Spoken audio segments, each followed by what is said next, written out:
it's Reggie. Tonight, I want to take you somewhere soft, somewhere lit only by moonlight and truth. If Valentine's Day has ever made you feel like love is happening somewhere else, if you've ever watched others be chosen and quietly wondered when it would be your turn, if you've ever mistaken waiting for worthiness, this episode is for you. Because maybe love hasn't skipped you. Maybe you've just been looking for it in the sky when it has been living inside your own chest all along. Tonight, we're stepping into a moonlit village where threads of silver rise towards the stars, and one woman discovers something unexpected about hers. This is a story about longing, about fear, about quiet pity, and misunderstood magic. But most of all, it's a story about remembering. You are loved, and the one who has loved you the most has never left. So take a breath and let's begin. The village of Elara only looked ordinary during the day. In daylight, it was stone paths and sleeping gardens, quiet shops with wind chimes at their doors, and rooftops the color of worn lavender. But when evening came, the village softened into something older than names. Window light turned honey gold. The air cooled like a gentle hand laid across the forehead.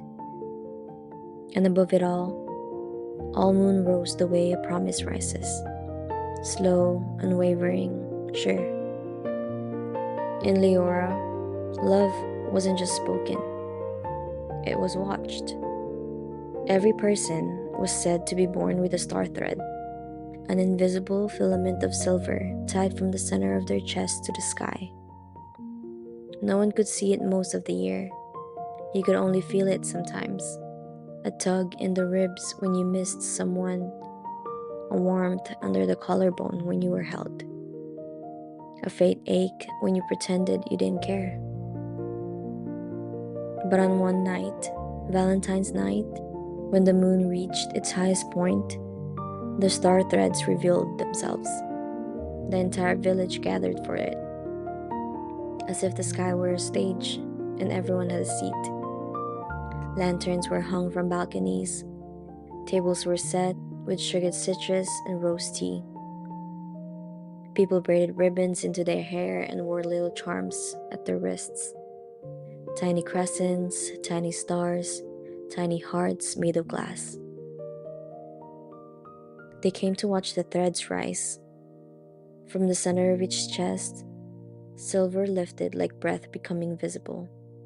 It drifted upward until it became a line, bright as a wish. And then, slowly, as the moon climbed, the threads began to move. Some reached outward, searching. Some danced toward each other, as if the sky itself had whispered an introduction. Some tangled and shimmered and nodded, and the people beneath them laughed.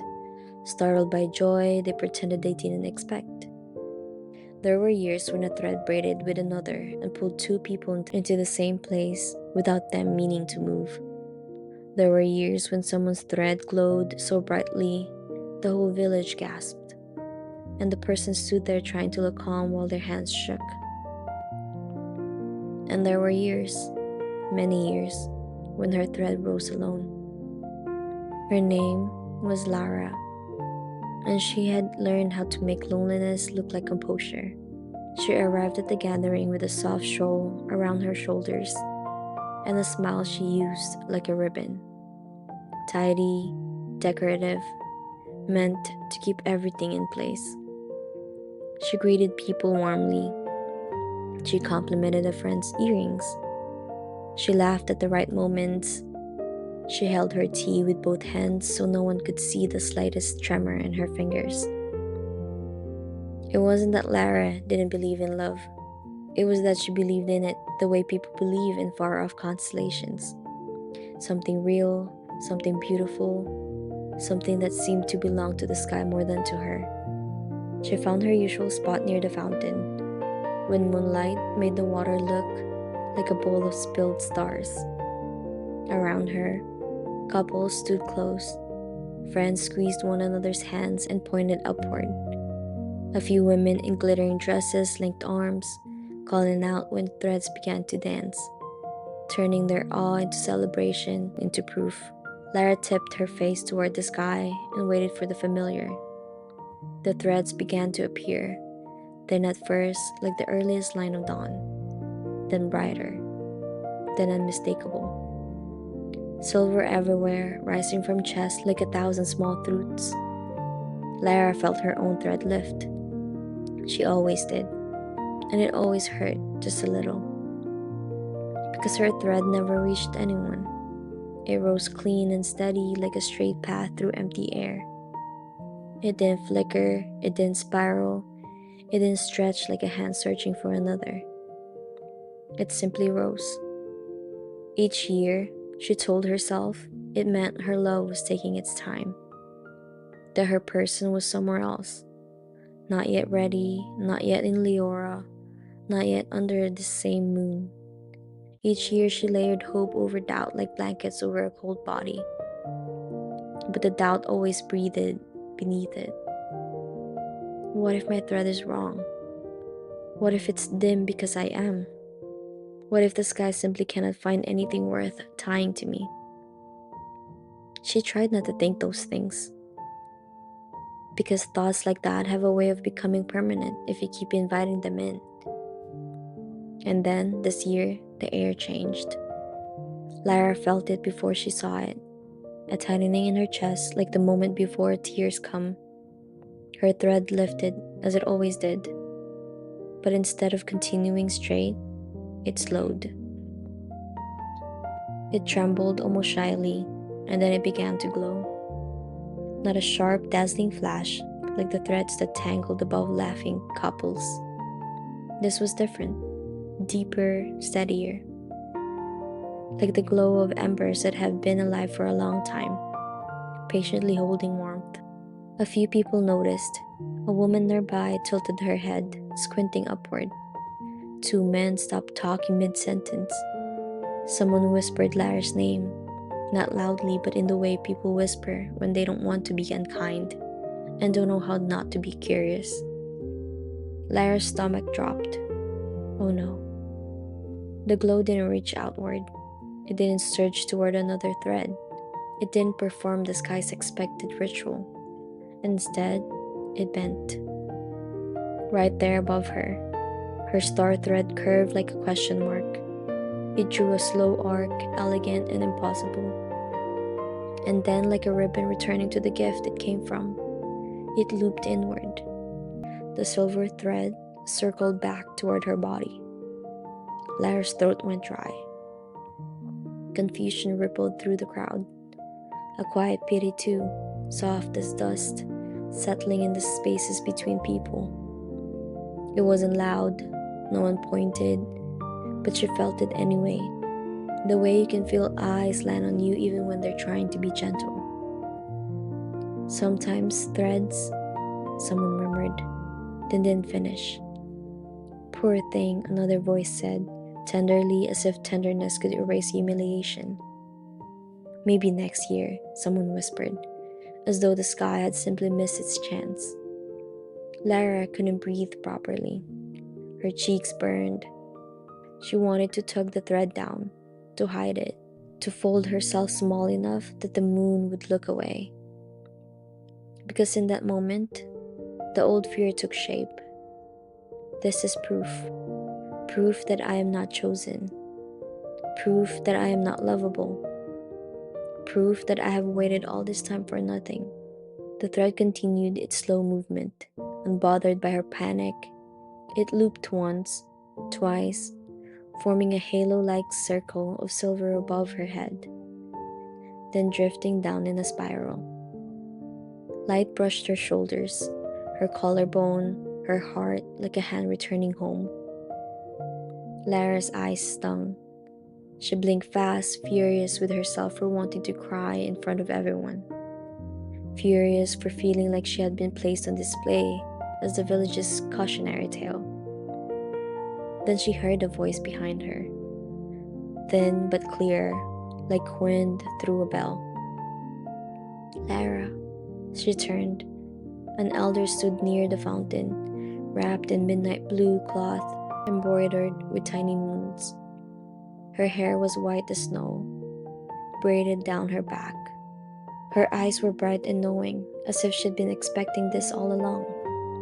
Lara recognized her as Mayra, the woman who lived at the edge of Leora, the one people called odd because she talked to plants as if they answered, because she never attended gatherings unless the moon itself seemed to request her presence. Mayra stepped closer. She didn't look up at the threads first. She looked at Lara, at the fear in her face, the shame trying to settle into her posture.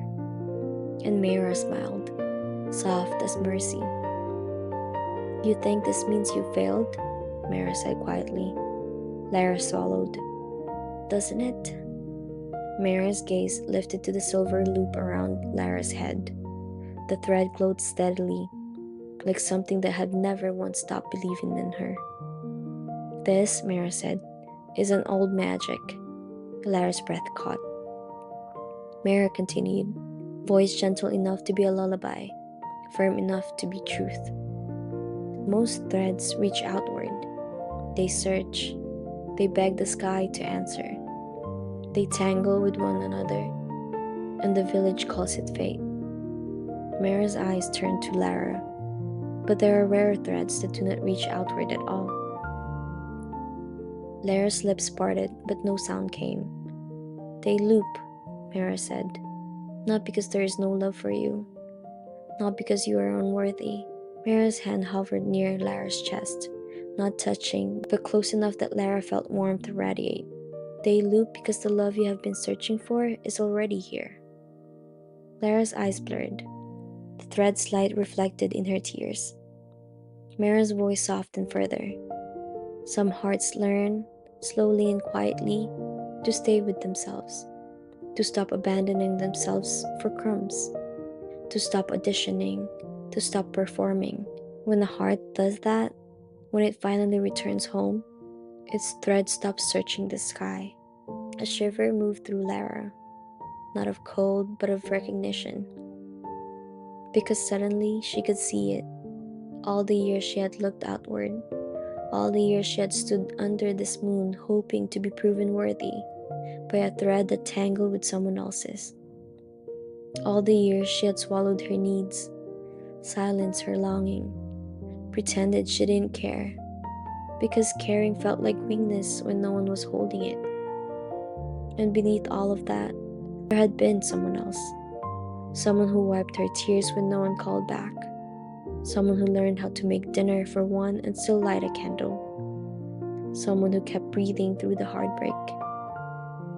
Someone who started over and over again, quietly without applause. Me, she realized.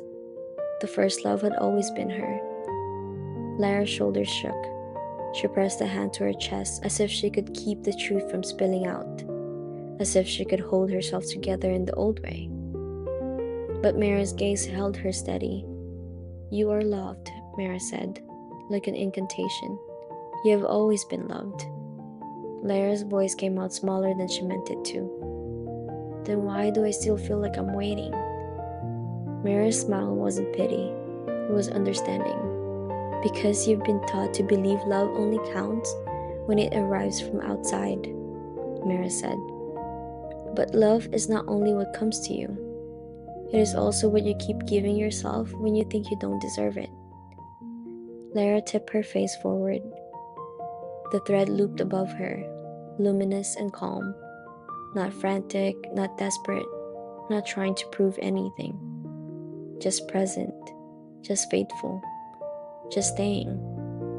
Around them, the village still murmured. Some people looked away, uncomfortable with the kind of magic they didn't know how to celebrate. Some watched with softened eyes as if something in them had recognized their own hunger. Lara let her breath out slowly.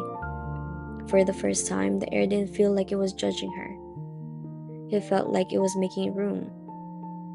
She looked down at her hands, hands that had held her through so many nights, hands that had wiped mascara from her cheeks, that had written affirmations she didn't believe yet. that had reached for her help, that had turned pages, that had made tea, that had touched her own face with gentleness when no one else did. She tightened her shawl around her shoulders, not to hide but to comfort. Then carefully, as if learning a new language, Elara turned her attention inward, not to her fear, to her devotion, not to the question of who would choose her, to the truth that she could choose herself. Mara leaned closer, her voice barely louder than the fountain's whisper. "Tonight," she said, "you don't need the sky to tell you you are worthy. The sky is only reflecting what you've done in silence." Elara nodded, tears spilling now, not hot with shame, but warm with relief. Thread's glow seemed to brighten as she surrendered. And in that moment, beneath the moon that had watched her wait for years, Elara made a vow that felt like coming home. "I will stop searching outside for a love I am already made of. I will stop calling myself unchosen when I have been holding myself this whole time. I will stop waiting for proof." Because the proof was in her breath, in her heartbeat, in her staying. Above her, the silver loop shimmered, steady as a promise. And the village of Leora, for all its old rituals and expectations, could not deny the quiet, radiant truth. Elara was not unloved. Elara was learning to see.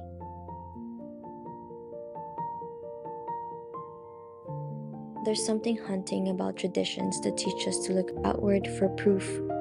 In Leora, it's star threads. In our worlds, it's roses, dinner reservations, someone special, a text that arrives at midnight, a name we can point to when people ask, "So what are you doing for Valentine's?" The question sounds small, but for many hearts, it carries an old ache. Am I loved in the way that counts? What makes Lara's story tender is that her fear isn't dramatic. It's familiar. She doesn't collapse into a scene. She doesn't rage at the sky. She simply feels the quiet terror of being seen as the one who didn't get chosen. That fear lives in so many of us because we've been trained softly, steadily over the years to measure love by its visibility, to believe love is real when it is public, when it is witnessed, when it is mirrored back to us by someone else. But the moonlit truth of this episode is simple. You are loved. Not someday, not when you become better, not when you finally figure out the secret to being chosen. You are loved by the person who has loved you the most consistently, the most intimately, the most patiently. You. Self-love is often described like an action item, like a checklist. Buy the flowers, say the affirmations, take the bath, do the thing. Those can be beautiful rituals, yes. But self-love is deeper than aesthetics. It is not performance, it is staying. It is choosing not to abandon yourself just because you feel unchosen by someone else. The inward looping thread is the symbol we needed. It doesn't say no one will ever love you. It says something far more sacred. Stop searching for a home you already are. It says you have been running outward like love is a place you have to earn access to, when love has been living inside you the entire time. The village's confusion and quiet pity matter too. Because when you begin to love yourself in the real way, when you stop auditioning, when you stop accepting crumbs, when you stop begging the sky for a sign, people sometimes misunderstand. Not because they are cruel, but because they are conditioned. They may interpret your wholeness as loneliness. They may mistake your peace for giving up. They may call your inward devotion sad, because they were taught that love is only valid when it has external witness. But the truth is, some forms of love, they can't be validated by noise. And this is where the line becomes an anchor. You're loved, not because someone else finally realized your value, but because you did.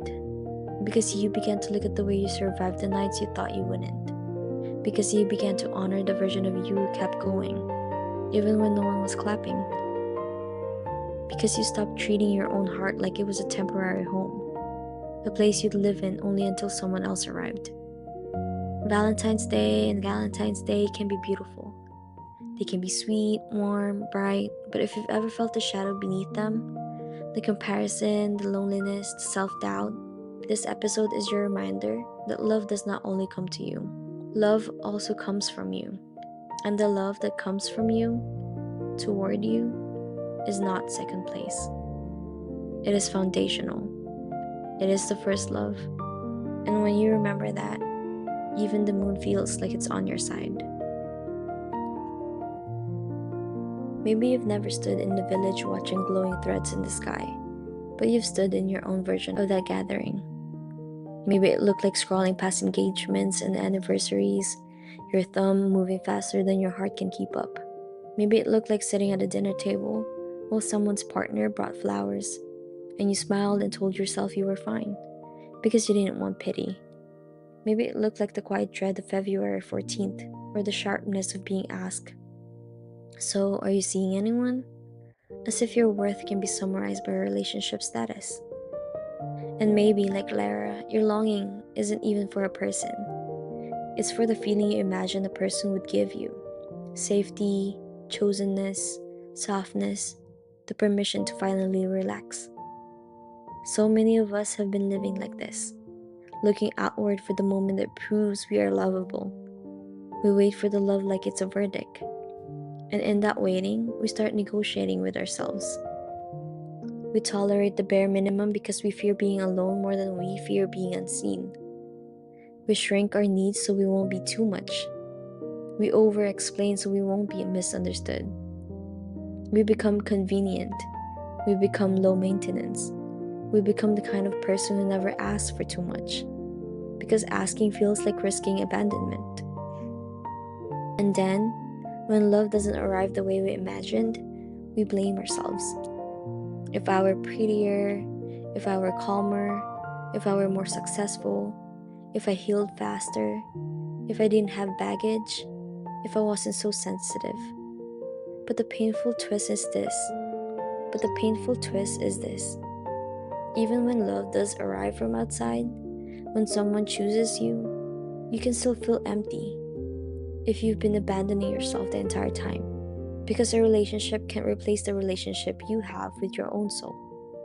It can't do the daily work of staying gentle with you when you fail, of speaking kindly to you when you feel behind, of holding your own heart without conditions. This is why "you are loved" has to become more than a phrase you want to hear from someone else. It has to become the way you treat yourself when no one is watching. It has to become the way you talk to yourself after an awkward moment, the way you comfort yourself after rejection, give yourself for the version of you that didn't know better, the way you stop punishing yourself for wanting love in the first place. Because wanting love isn't the problem. The problem is the belief that you must earn it by disappearing. And if you've ever been the person who shows up for everyone else, texting back, checking in, remembering birthdays, holding space, offering reassurance, but struggles to show up for yourself, then this episode is for you. Because the truth is, you already know how to love. You've just been directing it outward so intensely that you didn't realize you were starving the one person who needed it most. You. Lara's village responded with pity because they didn't understand that her thread, looping inward, wasn't rejection. It was revelation. And we live in a world that often reacts the same way when someone chooses themselves. People get uncomfortable when you stop chasing, when you stop proving, when you stop begging the sky. But that discomfort is not a sign you're wrong. Sometimes it's just a sign you're free. And if Valentine's Day has ever made you feel like love is happening somewhere else, to everyone else without you, please hear this. You are not unloved. You are simply being invited to look inward and notice the love that has been quietly trying to reach you from inside your own chest.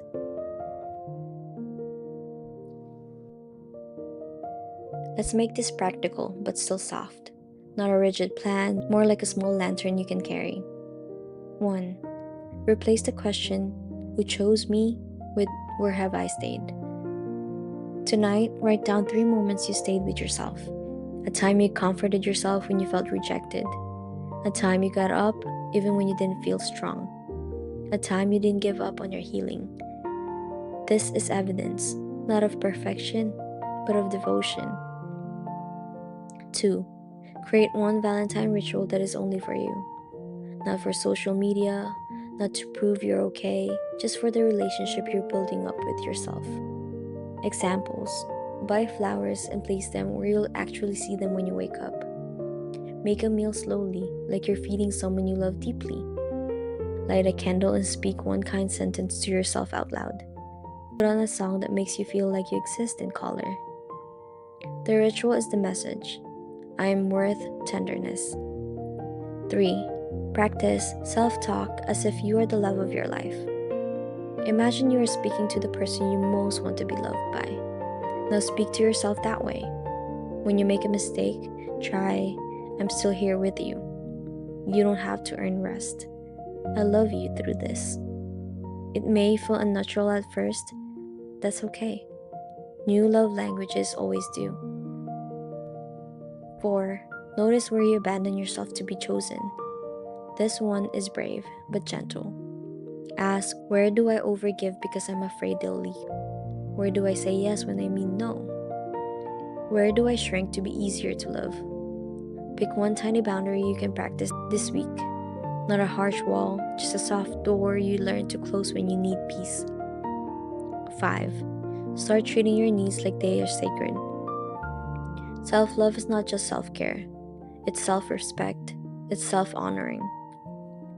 Try a simple daily question. What do I need today to feel safe inside myself?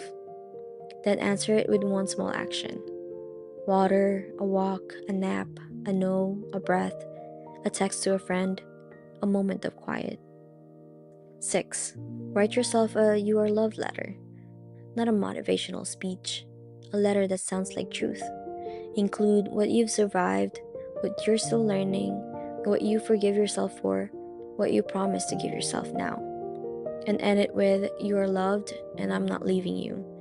Because that's what changes everything, even when you become the person who stays. 7. Let it be enough that you exist. Some nights, the biggest act of self-love is simply refusing to make your worth a project. If all you can do today is breathe and get through it, let that be love. Love doesn't always look like transformation. Sometimes it looks like gentleness. Sometimes it looks like not being cruel to yourself. And that counts. Find a comfortable position. Let your hands rest somewhere easy, on your lap, over your heart, or by your sides. If it feels safe, let your eyes close. If not, soften your gaze on one quiet point. Take a slow breath in through your nose. Hold it for a moment and let it out gently, like you're fogging a window. Again, breathe in and release. Now imagine you are standing in the center of Elara. The air is cool, the lanterns glow warmly, the fountain nearby whispers, steady and kind. Above you, the moon is high, bright enough to make the night feel like it has a heartbeat. Place one hand over the center of your chest.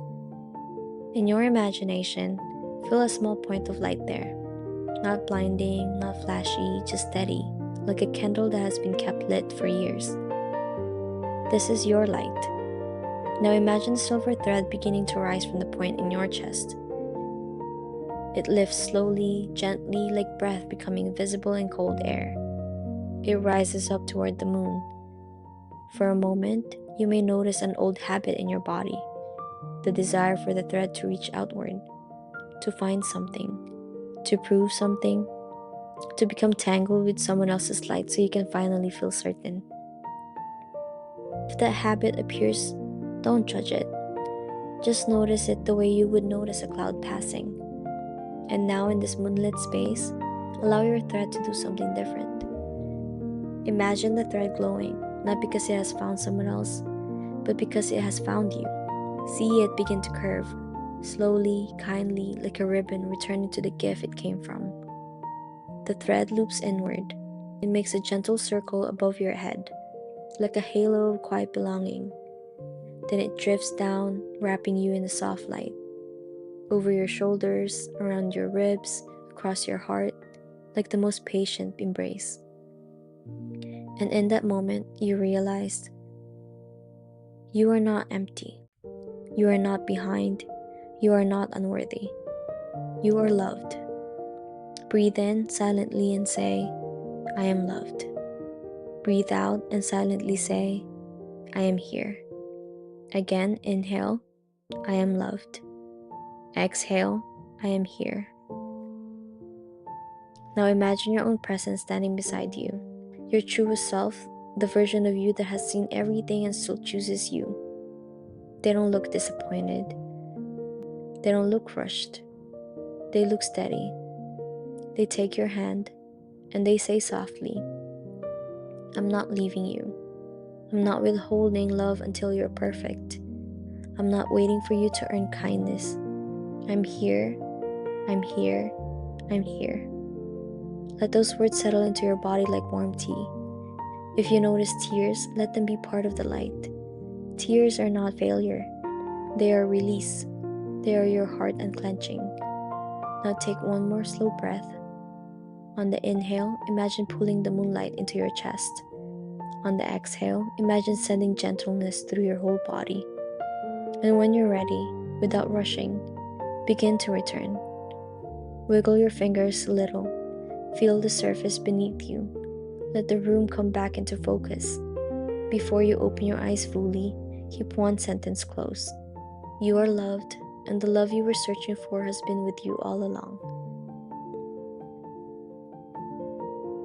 If tonight stirred something in you, a memory, a softness, a realization, I hope you hold it gently.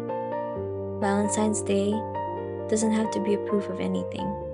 It doesn't have to measure you. It doesn't get to decide whether you are worthy of love. You are loved, not because someone finally arrived, not because your thread tangled in the sky, but because you have stayed with yourself through every version of your becoming. And maybe that's the quiet magic we don't talk about enough. The courage it takes to return to yourself. The strength it takes to stop searching outside. The tenderness it takes to say, I am here and I am not leaving. If you needed permission to choose yourself tonight, this is it. If you needed to hear that you are not behind, this is it. If you needed someone to remind you that you are already loved, this is it. Thank you for being here with me tonight. Follow Moonlight and Moments wherever you listen, and share it with someone who might need a little light today. Until next time, and as always, love yourself better than yesterday. I used to watch the sky for proof, for someone's light to call my name. I held my breath in crowded rooms and blamed my heart for being brave. I thought love meant reaching outward like a hand that shakes with need, but tonight